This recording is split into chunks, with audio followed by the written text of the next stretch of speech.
रहा हूँ चाइना से। अमीर अहले सुन्नत की बारगाह में सवाल अर्ज है, हुजूर किसी से माल तलब करना ये तो सवाल में आता है और बरोज़े क़यामत इस पे पकड़ भी हो सकती है, तो क्या किसी से उसकी सर्विसेज हासिल करना ये भी सवाल में आएगा? जैसे हमारा शोबा है रिसर्च का और इसमें बहुत सी टेक्निक्स, बहुत सी मशीनरीज ऐसी हैं कि जिनके एक्सपर्ट मखसूस लोग हैं, हर बंदा उन स्किल्स को नहीं जानता, तो इसके लिए हमें मुख्तलिफ लोगों से राब्ता करना पड़ता है। बाज़ औक़ात हम उनको पे भी करते हैं और बाज़ औक़ात विदाउट पे किसी से रिक्वेस्ट करनी पड़ती है। बाज़ औक़ात उनके लिए ये काम चंद घंटों का होता है और आम आदमी के लिए कई महीनों पर मुश्तमिल हो। तो रहनुमाई फरमाएं कि क्या इस तरह से सवाल करना भी मायूब होगा? रहनुमाई फरमा दीजिए, बिला हिसाब बख्शिश व मग़फ़िरत की दुआ फरमा दीजिए। जज़ाकल्लाहु खैरा।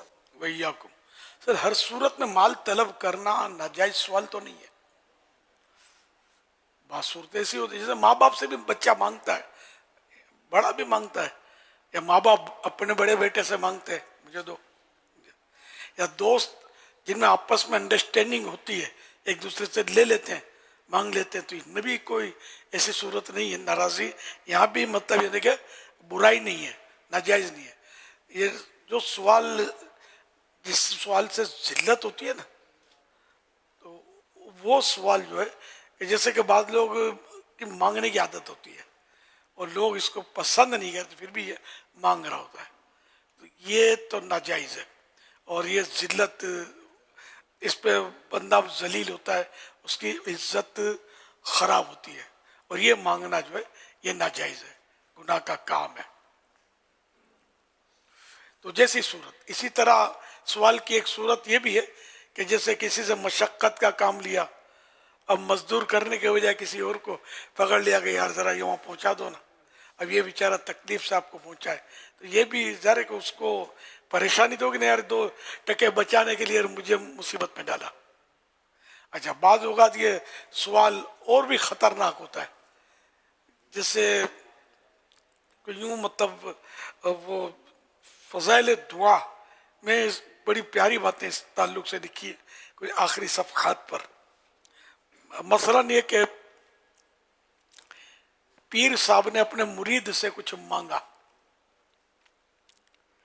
तो ज़ाहिर है कि मुरीद मना नहीं करेगा, उसको पीर साहब को कैसे मना किया जाए। अब यहाँ सूरत ये है कि अगर ऐसी कोई रूटीन है कि पीर साहब मुरीद से मांगते हैं, रूटीन है, देखिए सिलसिला है, और इसलिए वो मांग रहे, और वो बुरा नहीं मानता बल्कि सादत समझकर खिदमत करता है, और एक रूटीन वाइज उसने मांगा तो हरज नहीं है। अब जहाँ ये रूटीन जिस मुरीद से नहीं है और पीर साहब ने उससे मांग लिया और बहालत नागवारी उस मुरीद ने पीर साहब को दिया कि यार अब पीर साहब को मना कैसे करें, क्या होगा।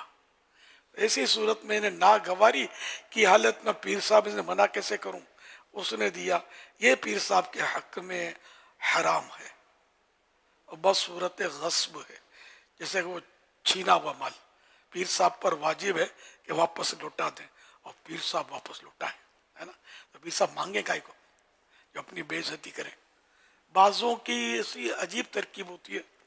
एक बार मेरे पास एक साहब आए, बहुत पुरानी बात है, तो कि हमारे पीर साहब घर पे आ जाते हैं हमारे और क़याम करते हैं, घर छोटा है, पर्दों के मसाइल हैं, क्या हम पीर साहब को बोल सकते हैं कि आप ना आया करो हमारे यहाँ ठहरने के लिए, या इनको कैसे कहें कि आप हमको तकलीफ हो रही है, आप कहीं और तशरीफ ले जाए।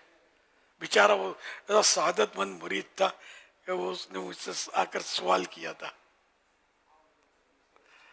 तो खैर मैंने तो यह कहा आप रिक्वेस्ट कर लें, और क्या, ज़रा बेपर्दगी के मसाइल, तकलीफ़ें हो रही है घर में, तो यूं भी मतलब पीर साहब को अपनी वैल्यू ख़राब नहीं करनी चाहिए।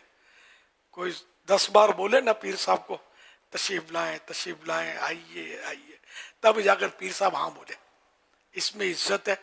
अगर पीर साहब ने फौरन हाँ बोल दिया ना, तो मुरीद को वसवसा आ सकता है कि पीर साहब भी यार दावत का इंतज़ार करके बैठे होते हैं क्या, कि मैंने सलाह की और ये आप पहुँचे, अब भाई वो जेब में देखो वजन है कि नहीं है, कि पीर साहब के साथ 5-15 मुरीद भी तो होंगे, अकेले तो आएंगे नहीं। तो कोई ज़ियाफत करनी पड़ेगी। अब वो खैर ये तो खोटी सलाह अगर की तो इसने की क्यों, समझे। ये पीर साहब ने कबूल कर ली, कोई हर्ज नहीं है, लेकिन यूँ अपनी थोड़ी वो मान रखना चाहिए, इज्जत अपनी, इतने सस्ते नहीं हो जाने चाहिए, ये समझो मेरी मुराद है। यानी बंदा जैसे आपस में या पीर साहब बैठे हैं तो मुरीद भी बैठे हैं, अब पीर साहब है कि बोलते चले जा रहे हैं, नॉन स्टॉप जा रहे हैं, अब मुरीद बेचारे घड़ियां देख रहे हैं, किसी को मतलब पेशाब लगा हुआ है, किसी को कोई जरूरी काम अटका हुआ है, किसी को घर से बार बार बुलावे आ रहे हैं, और यूं यूं करके देख लेता है। अब पीर साहब को छोड़ के जाए कैसे, पीर साहब है क्या, वो स्टॉप करते ही नहीं है, तो ऐसे भी नहीं करना चाहिए, समझे।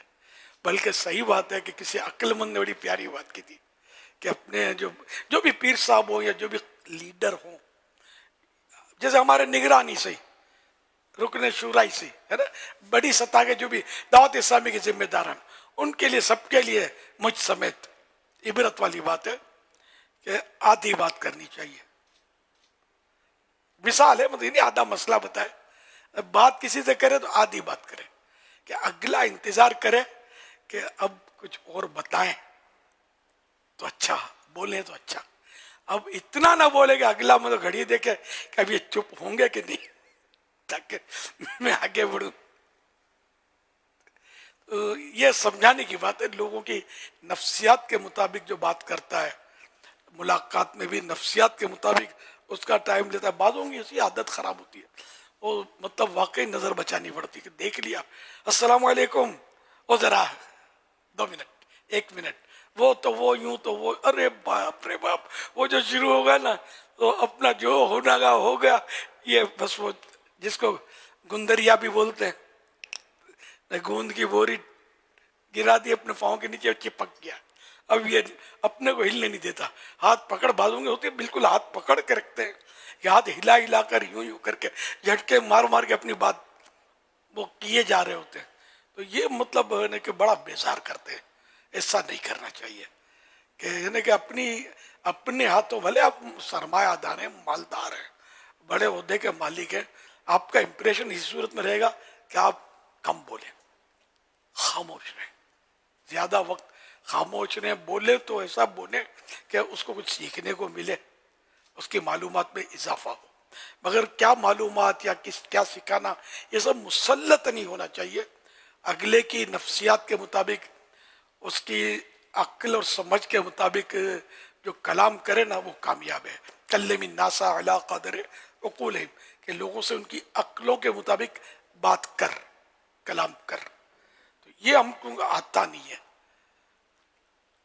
खैरुल कलाम मा कल्ला व दल्ला, है ना, अच्छा कलाम हो, अच्छी बात हो जो कलील हो, पुरदलील हो, यानी कि मुख्तसर हो और दलील के साथ मजबूत हो, कम अल्फाज हो, नपी तुली बात हो, ऐसी ना हो कि वो कंफ्यूज हो जाए, समझ ही ना पड़े, ऐसी कलील भी ना हो, सामने वाले की समझ के। बाज़ औक़ात कम अल्फाज में समझ जाता है, अगला समझदार होता है, बाज़ थोड़ा इतनी समझ नहीं होती, तो कम अल्फाज में वो उलझ कर रह जाएगा, कंफ्यूज हो जाएगा, तो उसके साथ खुलासावार बात करनी चाहिए, मौके की मुनासिबत से। अल्लाह करे दिल में उतर जाए मेरी बात, और मेरे दिल में भी मेरी बात उतर जाए। अल्लाह हम सबको अमल की तौफीक दे। अब खैर वो मदनी मुज़ाकरे में तवालत होती है बाज़ औक़ात, तब ये तो किसी ने किसी को बांध कर रखा नहीं है, जिसको जाना होता है चले जाते हैं, जिसको मतलब स्विच होना होता है वो स्विच कर जाते हैं। मदनी चैनल के नाज़रीन, तो हमारा तो डबल 12 घंटे प्रोग्राम जारी ही रहते हैं। ताम ये कि मुझे भी खैर सबको चाहिए कि हम मतलब है कि इख्तिसार से काम लें, मगर वही बात, इतना इख्तिसार नहीं कि जिससे वो अगला समझ ना पाए, कंफ्यूज हो जाए। इसी तरह आलिम, मुफ्ती, सबके लिए ये तरीका है कि उसको मतलब थोड़े अल्फाज में अगर वो समझ सकता है तो ठीक है। अगर कोई है कि भाई हाँ ना में भी बात सवालात ऐसे होते हैं जिसका जवाब हाँ ना में हो जाता है, बात सवाल तो इसमें तफसील बतानी पड़ती है, तो ये मुफ्ती को भी चाहिए कि तफसील बताए, ताकि वो अगला बेचारा कंफ्यूज होकर ना रह जाए, और फिर अपना इज्तिहाद कर लेगा कि मुफ्ती साहब ने जो फरमाया इसका मतलब ये है, हाँ ये मतलब हो सकता है। अब वो बेचारा उल्टी गाड़ी हाँकता है और दीवार से टकरा जाए। تو یہ سب کے لیے اصول ہے. مفتیان کرام تو سمجھدار ہوتے ہیں, ان کو تو یہ اصول سکھائے جاتے ہیں, لکھے ہوتے ہیں کتابوں میں بھی کہ کہاں کس طرح باتیں کرنی ہے. اور بہرحال یہ کہ نیکی کی دعوت دینے والے کو بھی چاہیے کہ وہ جب کسی بار انفرادی کوشش کرے تو اس کو بیزار نہ کر دے. یعنی کوئی بھی سمجھو گھڑی دیکھے نا, اپنے کو سمجھ جانا چاہیے کہ یہ بیچارہ بول نہیں پاتا ہے مروت میں, تو یہ اجازت چاہتا ہے, تو وہ اچھا ماشاءاللہ انشاءاللہ کر کے بعد میں اللہ نے چاہا تو ملاقات ہوگی کر کے. تو یہ اچھا بعض لوگوں کی عادت ہوتی ہے گھڑی دیکھنے کی, یہ بھی بتا دوں خامہ کا گھڑی یہ دیکھتے رہتے ہیں. یہ بھی اپنے کو سمجھ آنی چاہیے یہ گھڑی دیکھ کیوں رہا ہے, مجھ سے جان چھڑانے کے لیے دیکھ رہا ہے یا اس کی عادت سے مجبور ہے گھڑی دیکھنے پر, سمجھے, اور کیا دیکھا گھڑی میں یہ بھی اس کو یاد نہیں ہوگا. بعض کرتے رہتے ہیں بعض لوگ. تو جیسا موقع جیسا محل اس کے مطابق چلیں گے تو انشاءاللہ آپ معاشرے میں معزز فرد ہوں گے. اگر لوگوں کو بور و بیزار کریں گے تو پھر آپ بھلے اپنے طور پر کتنے معزز سمجھیں, اربوں خربوں پتی ہوں, ایک ٹکے کا بھی آپ کا دام رہے گا نہیں لوگوں کے سامنے. لوگ آپ سے بیزار ہوں گے, بھاگیں گے. ہم نے دیکھے بڑے بڑے سرمایہ دار دیکھے بعض وقت یار اتنا بولتے ہیں کہ دماغ خراب ہو جاتا ہے, کبھی یہ جان چھوٹی ہے. تو ٹھیک ہے سرمایہ دار تو یہ ہے نا یار, ہم کو تھوڑی سرمایہ انڈیل لے گا ہم پر جو ہم اس کی سنیں کہ چلو تھوڑی محنت کر لو اپنی مزدوری کھری ہو جائے گی, ایسا تو ہے نہیں. تو خواہ مالدار کا روب ضرور ہوتا ہے کہ آدمی مطلب تھوڑا یوں نرمی سے بات کرتا ہے. یہ کہ پتہ نہیں نفسیاتی اثر ہے. مالدار ہوگا یا کوئی مطلب یعنی کہ لیڈر ہوگا یا ارباب اقتدار کا کوئی فرد ہوگا یا افسر ہوگا. میں نے افسران بھی دیکھے ہیں, بڑے بڑے لوگ دیکھے ایسی ٹھوکم ٹھوک کے ہم کہتے ہیں نا, بعض ایسے لگے ہوتے ہیں کہ یار مزہ نہیں آتا, مطلب کوئی تک کی بات نہیں کرتے. بعض اتنے سیریس ہوتے ہیں کہ متاثر کرتے ہیں, بولتے ہی نہیں ہے. وہ اتنا ناپا تلا ان کا انداز ہوتا ہے کہ یار یہ لیڈر بننے کے قابل ہے, یہ افسر بننے کے قابل ہے. یہ کہاں افسر بن گیا یار, اس کو کس نے بٹھا دیا سیٹ پر. تو یہ بس مکس ہوتے ہیں سب. اللہ کرے دل میں اتر جائے میری بات. آپ اپنا عزت بنائیں اور نیکی کی دعوت اثر زیادہ کرے گی آپ کی. اور بیزار کرو گے نا لوگوں کو تو آپ نماز کا بھی بولو گے نا تو اس پر اثر اتنا نہیں پڑے گا. صلو علی الحبیب صلی اللہ علیہ محمد.